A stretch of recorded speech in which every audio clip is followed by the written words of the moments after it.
Good morning. Reed here, Echo Orchestra Farm.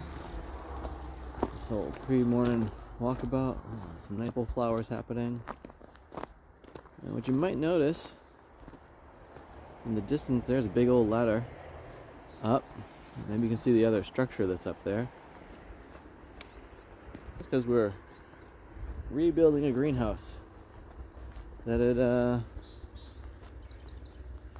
previously currently sunny location, but as you can see, these cedar trees here provided a lot of shade, and so I took it down. And let me see, it even looks like the grass is cut here, Reed. And I thought you were taking the year to let it be fallow. Yeah, all that is true. And now just look at these flowers though. This is great. And the greenhouse, and look at these guys here. Oh yeah, caterpillars. I'll be bringing in a BTK, which is like a microbial bacterial soil spray, hitting them up with that. But the greenhouse got built because a organization that does restoration projects is going to use it to propagate trees for those restoration projects. It should be an exciting thing to see happen here. And the grass is cut because I'm going to be spreading out a bunch of black tarps, similar to what you see right there, so that next year the ground will be great. There's a greenhouse structure that I think I'm likely finishing it off today, though that's strong language because a bunch of what do we call it, dirt the previous week is actually getting moved by a bobcat, thank goodness. And that's happening tomorrow and the day after. So things are happening and still maintaining a semblance of, not getting overly involved in gardening or farming here. The difference being a combination of scale and profit.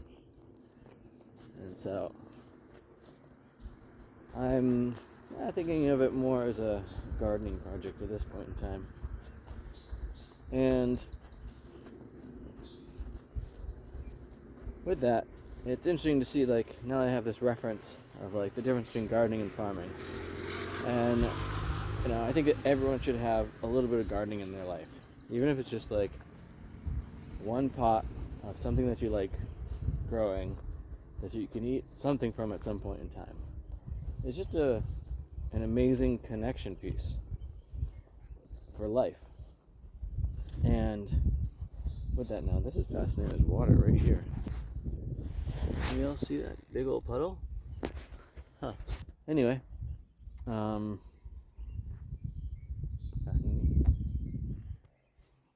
It makes me think of my artistic projects and how they're more gardening projects than farming projects, and how my personal dream is that they become more of a farming project, as in bring in some income, some money. That would be ideal.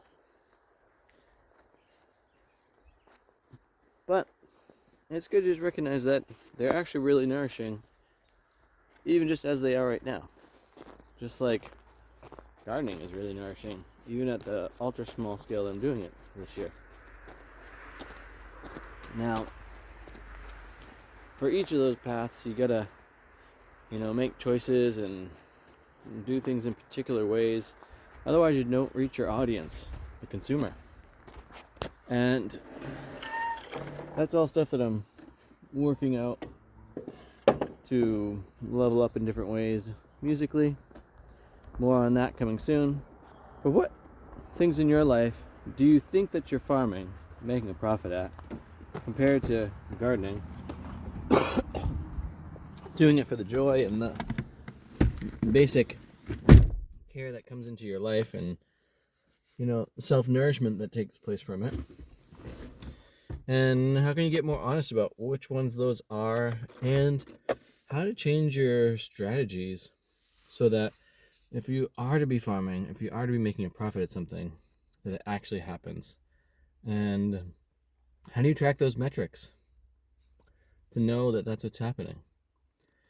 I know that for myself, I tell people to go to Bandcamp to listen to my music and or purchase it, because let's be honest, like all the streaming services, you're not hardly making much if you're pretty what's the right word, making music or doing your art because you love it rather than to try to like please the giant masses that are out there, which I would say is my boat.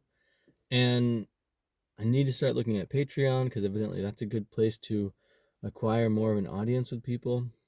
But there's so many balls getting juggled right now. I got to be honest about how much time and energy I have to do these things. And between all my different projects that are going on, plus having a family and obviously work, by the end of the day, I'm personally really tired. And I got to be honest about just like, I'm not going to do my best work when I'm super tired. So